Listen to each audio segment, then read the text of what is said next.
C'est pas facile, hein? Si, ça l'est. C'est le drame de ma vie, ça. Et tu voulais en avoir? Ouais, moi c'était mon rêve. C'était mon rêve. Hello beautiful people, j'espère que vous allez bien. Aujourd'hui, on se retrouve pour une vidéo consacrée à l'histoire d'Enora Malagré, une personnalité médiatique française connue pour son parcours inspirant et bien évidemment pour ses années comme chroniqueuse dans la célèbre émission Touche pas à mon poste. Enora Malagré est née le 20 juillet 1980 à Morlaix en Bretagne. Enora est chroniqueuse, comédienne et animatrice de radio. Elle grandit avec ses parents Catherine et Jean-Pierre Malagré, de qui elle a toujours été très proche. Elle a toujours eu un lien très fusionnel avec ses parents. Son père, de son côté, travaille dans le milieu hospitalier et sa mère est éleveuse de chiens. Son père, lui, a toujours été passionné par la lecture et il a inculqué le respect des gens, mais surtout le respect des minorités à Enora dès son plus jeune âge. Ses parents sont engagés, solidaires du Fonds de libération de la Bretagne. Et sa mère a toujours été très passionnée. Elle adore le cinéma, la musique, la photo. La photo, c'est d'ailleurs une passion qu'elle a transmise à Enora. Côté famille, Enora grandit dans une famille où la maladie règne malheureusement depuis plusieurs générations. C'est dans son livre Un cri du ventre qu'elle explique que lorsqu'elle était petite et que les mamans de ses copines les emmenaient à l'école, elle, sa maman, malheureusement, était très souvent clouée au lit de douleur. Parce que malheureusement, elle souffrait de l'endométriose à une époque en plus où on n'en parlait pas du tout. Dans son livre, elle se décrit même comme un accident, puisque c'est vraiment un miracle que sa mère a réussi à la porter à terme après 10 fausses couches. Et malheureusement, sa grand-mère souffrait également d'endométriose. Je vous la cite. Enfant, j'ignorais de quel mal ma mère et ma grand-mère souffraient exactement. Près de leur lit, il y avait toujours des boîtes de médicaments. Mais, plutôt que d'aller chez le médecin, on puisait le Vidal de quoi se soulager. Mon rapport aux substances est marqué par ça. Chercher moi-même le traitement à mes maux m'a longtemps semblé naturel. Entendre ma mère et ma grand-mère exprimer leurs souffrances et parler de leur maladie m'a en revanche rendu extrêmement taiseux sur le sujet. Il m'en a fallu des crises pour comprendre que parler de mes symptômes n'avait rien d'un aveu de faiblesse. Alors Enora a passé les 10 premières années de sa vie à Concarneau et Enora vivait à 100 mètres à peine de sa grand-mère Paulette et son grand-père Eugène ainsi que de ses cousins. Sa grand-mère Paulette, de qui elle a toujours été très proche d'ailleurs, elle l'a décrit comme une femme rare, indépendante, rebelle et parfois grossière. Enora l'adorait pour ça. Alors elle va ensuite déménager à Trappes à l'âge de 10 ans et rejoint le lycée Sainte-Thérèse de l'Enfant Jésus à Rambouillet dans les Yvelines. Elle passe ensuite son collège et son lycée dans un lycée privé catholique. Alors c'est vrai qu'à l'école, Enora pouvait se montrer insolente, voire même parfois bagarreuse, mais par contre elle était irréprochable au niveau de ses notes. C'est dans une interview qu'elle a pu accorder à Paris Match qu'elle est revenue sur cette époque-là de sa vie en expliquant que quand elle a déménagé à Trappes, ses grands-parents lui manquaient énormément et la Bretagne aussi. Elle a également confié qu'à cette époque-là de sa vie, elle a vécu des épreuves très compliquées, mais qu'elle ne voulait pas revenir là-dessus. Je vous la cite. Je vis des épreuves très dures, c'est trash, je ne veux pas en parler. À partir de là, je me renferme et je sombre dans l'agressivité. J'aurais pu m'écrouler, j'ai choisi la colère. Elle épuisait ses professeurs, elle était couverte de piercings à cette époque-là. Elle adorait écouter Nirvana ainsi que Snoop Dogg. Elle est également revenue sur une anecdote. Alors, ses parents devaient s'absenter le temps d'un week-end et elle a profité de ce moment-là pour organiser une teuf à la maison. Sauf que ça ne s'est pas du tout bien fini. Sa fête a clairement dérapé. Il y avait des tags partout. Les pompiers ainsi que la police ont dû intervenir. Et c'est vrai qu'elle a pris conscience avec le recul qu'elle faisait ça pour se sentir exister, pour être revue. C'est après ses études qu'Enora décide donc de se lancer dans une carrière dans le divertissement. D'ailleurs, elle a toujours rêvé de devenir comédienne depuis son plus jeune âge. Et du coup, une fois ses études terminées, une fois majeure, elle part vivre à Paris. Elle abandonne ses études de droit pour aller s'inscrire au cours Simon et du coup entamer sa carrière de comédienne, je vous la cite. Pour payer mes cours, j'ai travaillé dans une maison de retraite. J'adore les vieux. Je bossais aussi chez Quick pour régler le loyer de ma chambre de bonne. Côté nourriture, c'était pas la joie. Le midi, avec une copine, nous partagions un sandwich libanais. Pour régler ses factures, Nora trouve un emploi d'hôtesse chez Arte. Alors, elle y est pas restée longtemps, mais par contre, les rencontres qu'elle a pu faire ont clairement été déterminantes. Notamment celle de Fadia Dimerji, fondatrice et productrice de Radio Nova, qui lui permet du coup de rentrer dans la station. Parce que oui, avant de devenir starlet du petit écran, Enora Malagré était connue pour sa voix. Alors c'est donc à la radio en 2004 qu'Enora a fait ses premiers pas, et là où elle a développé donc sa voix ainsi que son sens de l'humour. Sa personnalité pétillante et son talent ont vite été remarqués, ce qui lui a du coup valu plusieurs opportunités dans le monde de la télévision. Elle va être animatrice et chroniqueuse pendant 6 ans pour Radio Nova avant de se tourner vers Énergie et co-animer l'émission C'est Coé avec Sébastien Coé dès 2010. Je vais t'expliquer. Oui, je vais t'expliquer. Non, je vais t'expliquer la life, mon petit chat. J'ai 25 ans. Je t'ai vu, je vais te pécho. En fait, voilà, je t'ai aperçu au séminaire en Allemagne, là, tu sais, il y a 2 semaines.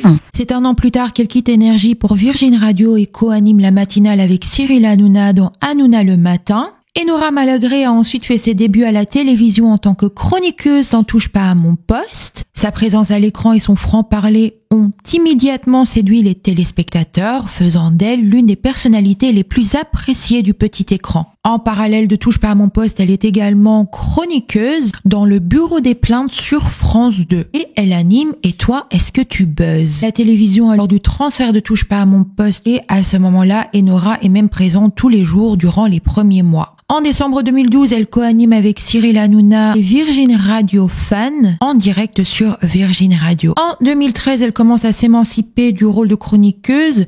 En janvier, elle anime le mardi soir en seconde partie de soirée sur D8 l'émission Nouvelle Star, ça continue.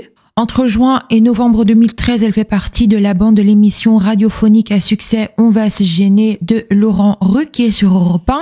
Et en 2014, Enora saisit l'occasion de présenter seule une émission en prime time produite par Cyril Hanouna. Enora Malagré continue aussi sa carrière à la radio avec sa propre émission. Et c'est en mai 2017, par un message vidéo posté sur Twitter, qu'Enora annonce son départ dont Touche pas à mon poste. Coucou les amis, voilà, je vous fais cette petite vidéo pour vous annoncer quelque chose d'important. Comme vous l'avez constaté, ça fait plusieurs mois que je me pose des questions sur mon avenir à la télévision et sur ma place dans Touche pas à mon poste. Et je crois justement que je n'y trouve plus ma place. Alors je vous annonce ce soir que je quitte officiellement Touche pas à mon poste. Ça a été 7 ans merveilleux où j'ai côtoyé des gens exceptionnels, où j'ai appris beaucoup de choses qui m'ont enrichi, mais il est temps pour moi de partir. Je voudrais faire un gros bisou aux équipes rédactionnelles, à la sécu de D8, à la chaîne D8, aux équipes techniques, à mes chers amis chroniqueurs et à Cyril Hanouna. On se reverra, je l'espère, bientôt pour de nouvelles aventures. Et d'ici là, prenez grand soin de vous. Et c'est d'ailleurs dans une interview qu'elle a pu accorder à Jérém Star qu'elle est revenue sur son départ en expliquant que c'était un peu stratégique. Parce qu'elle savait que si elle allait sur le plateau, que Cyril allait très certainement insister pour qu'elle reste, ou qui lui aurait fait comprendre que c'était pas du tout le bon choix et qu'elle aurait dû rester blablabla. Donc c'est pour ça qu'elle a préféré faire ça par Twitter. Alors c'est à travers de plusieurs interviews qu'elle a pu accorder qu'elle s'est livrée sur les raisons de son départ, sur tout ce qui a déclenché le fait de vouloir partir, etc. En fait, elle a pu expliquer que la dernière année, tout se passait mal en fait. Cyril lui parlait très mal, c'est quelque chose qu'elle supportait de moins en moins, c'est quelque chose que beaucoup de gens relevé aussi. En toute l'année, ça se passait mal. Ça se passait mal avec Cyril, il était trop dur avec moi. D'ailleurs, tout le monde me le dit dans la rue et tout, il me parlait trop mal, ça allait pas, c'est tout le temps comme ça, c'est tout, machin. Ça allait pas. Et puis, surtout, elle explique être arrivée à la fin de son personnage. Il y avait également un autre élément déclencheur, donc elle est partie faire une émission immersion chez des marins pêcheurs. Alors, elle était déjà pas très bien, elle se sentait plus trop à sa place à ce moment-là. Et là, elle a passé 4 jours avec des gens, comme elle décrit, des gens qui ont une vraie vie, entre guillemets, avec des vraies valeurs, et c'est vrai qu'elle a passé 4 jours à pleurer. Et ça fait partie donc des moments où elle a eu une prise de conscience et où elle a réalisé qu'elle avait réellement besoin d'un changement de vie. Et une des gouttes qui ont fait déborder son vase, entre guillemets, c'est malheureusement le canular dit homophobe. Je vous en ai parlé dans la vidéo que j'ai faite sur Cyril Hanouna. Si jamais vous l'avez pas vue et que ça vous intéresse, le lien sera dans la barre d'infos. Et ça, c'était trop pour elle. Elle s'en voulait aussi énormément d'avoir participé participé à ce canular-là et d'avoir rigolé pendant l'espace de 5 minutes. Et puis surtout, elle s'en veut de pas avoir réagi. Alors, elle s'en voulait énormément parce que ça touchait un peu à ses convictions personnelles. Faut savoir qu'Enora Malagré défend le combat des associations pour les droits LGBT, notamment l'association Le Refuge.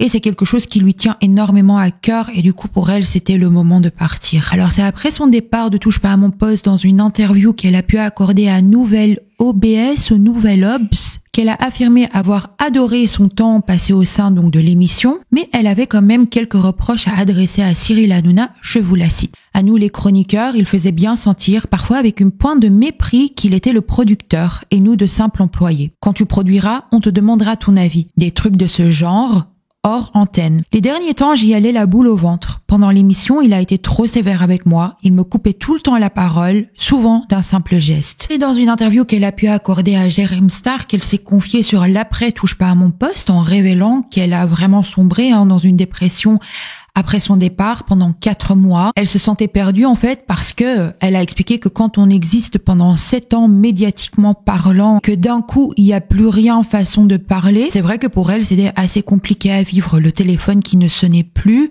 les journées qui étaient assez vides et ses seules occupations à ce moment-là, c'était dormir et manger. Elle s'est également posé la question, mais comment est-ce que j'existe sans l'antenne?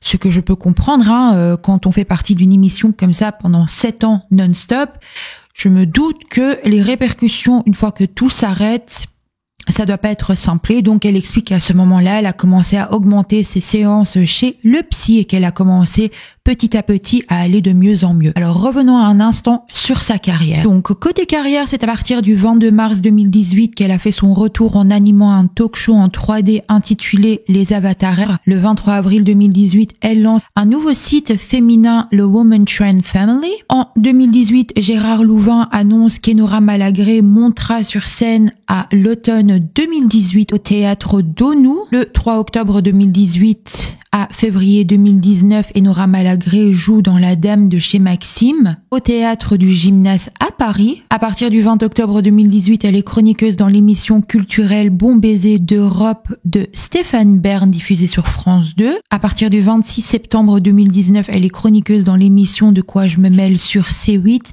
présentée par Eric Nolot. Et c'est le 8 octobre 2019 qu'elle publie son livre Un cri du ventre. Côté cœur, Enora Malagré a vécu une longue histoire d'amour avec le DJ Cut Killer avant d'entamer en 2013 une brève relation avec l'acteur Gianni Giardinelli. Et c'est en fin 2020, Enora rendait officielle sa relation avec Ugo Vitrani.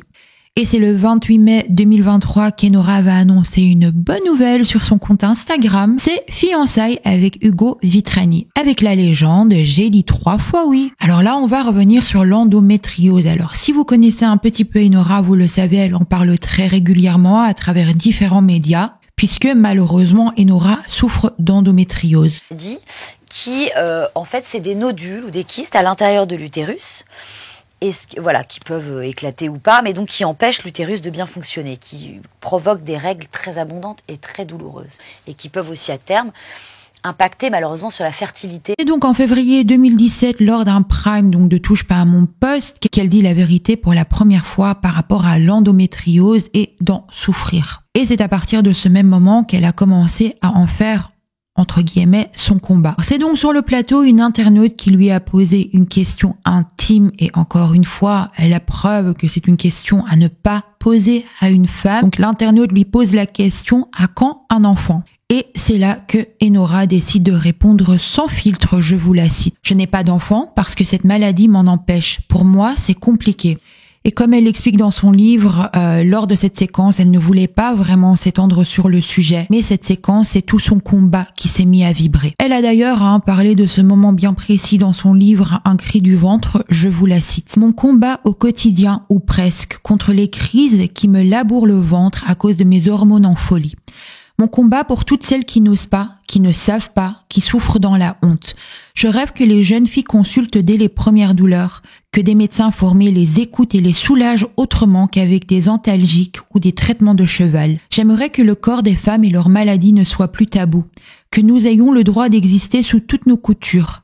Sale, saignante, souffrante, abattue, en colère ou fatiguée. Ce soir-là, ma parole était si libre qu'Hanouna a tenté d'abréger encore.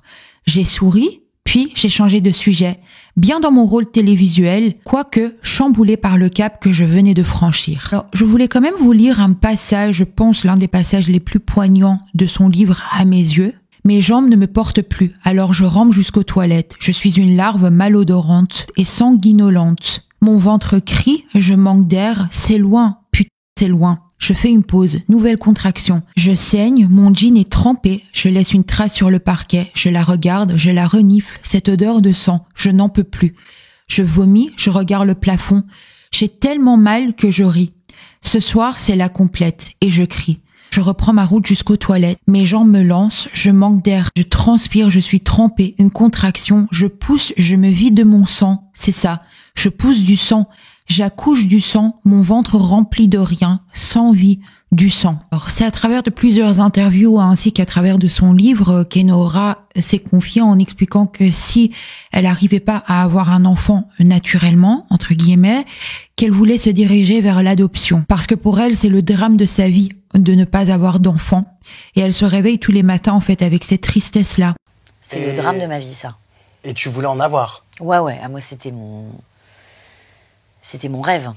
Alors pour l'adoption, c'est vrai qu'elle a une petite préférence pour un enfant du Maroc. Concernant l'adoption, elle a expliqué dans une interview avec Jérém Star qu'elle a un lien très particulier avec ce pays ainsi qu'avec la culture, mais après que si cette option-là n'était pas possible, qu'elle s'en foutait, tant que c'était un pays qu'elle connaissait et où c'était assez facile d'emmener l'enfant. Et dans cette interview dont je vous parle, donc avec Jérém Star qui date d'il y a 5 ans, elle a dit donc à ce moment-là avoir entamé les démarches, mais que c'était un processus qui était très très long. Et c'est donc dans cette même interview qu'elle a parlé donc de sa maman en expliquant que son plus grand souhait c'est que sa maman connaisse cet enfant. Et qu'il faudrait que ça arrive vite parce que malheureusement la maman d'Enora Malagré souffre d'une grave maladie cardiaque. Voilà, tu l'as dit, pour la fête des mères, ta mère est gravement malade, c'est qu'elle le connaisse, cet enfant. Il faudrait qu'il arrive vite.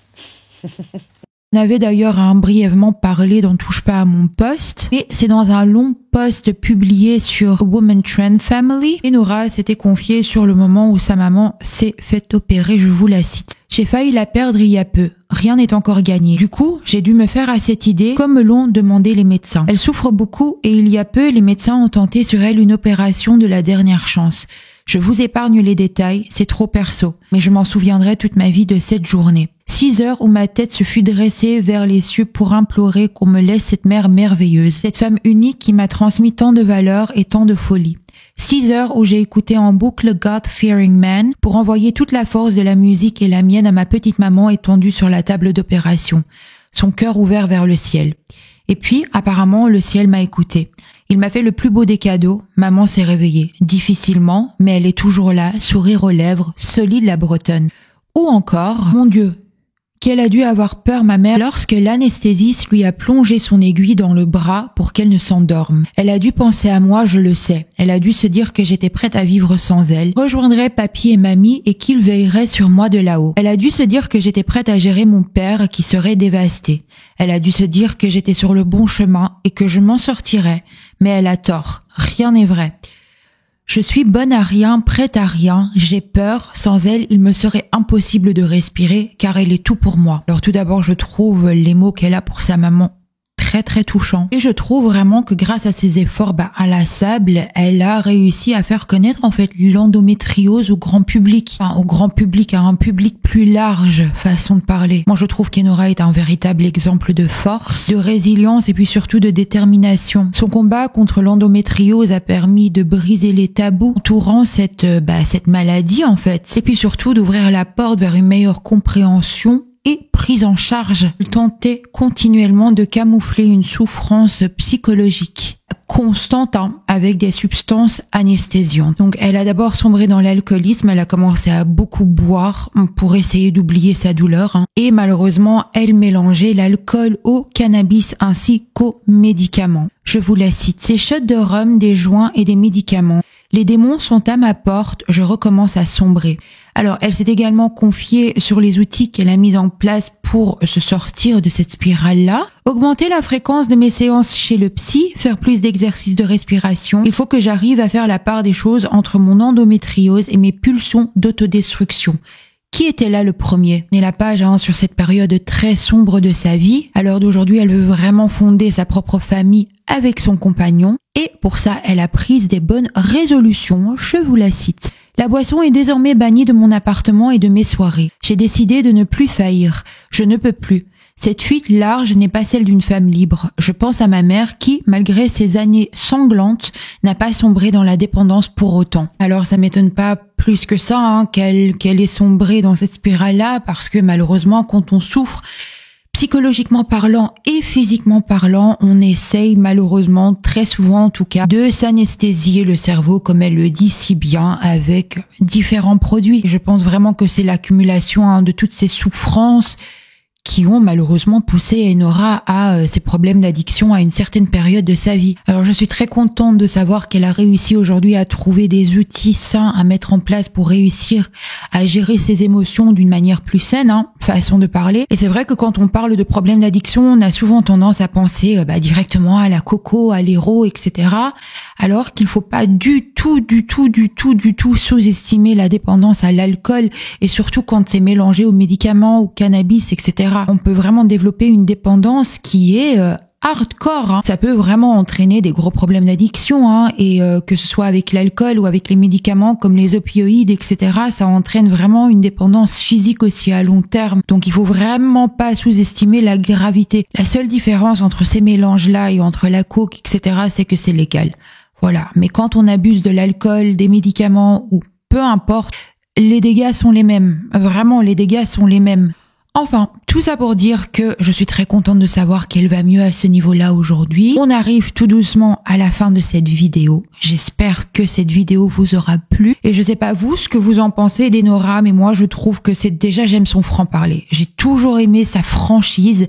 Je voulais juste savoir, Enora, en revanche, tu ne remets pas en cause notre sincérité. On n'est pas les ventriloques de Cyril Hanouna. Certains, si. Oh, je crois pas ça. Non mais attendez, vous pouvez... Je trouve aussi qu'elle a une sensibilité qu'on peut découvrir notamment à travers de certaines interviews qu'elle a pu donner, etc. Et cette facette d'elle, je la trouve très touchante et je la respecte énormément de prendre la parole sur certains sujets, que ce soit par exemple son combat, l'endométriose, pour prévenir ou même à titre informatif, etc. Que ce soit par rapport à ses problèmes d'addiction. Elle défend aussi pas mal de causes, comme je vous ai parlé en début de vidéo. J'aime beaucoup ce qu'elle dégage et c'est une personnalité publique que j'apprécie. Quant à moi, j'espère que cette vidéo vous aura plu. Je vous remercie comme d'habitude pour votre temps, votre gentillesse et votre bienveillance. On va se retrouver très prochainement pour d'autres vidéos. D'ici là, prenez bien soin de vous et à très bientôt.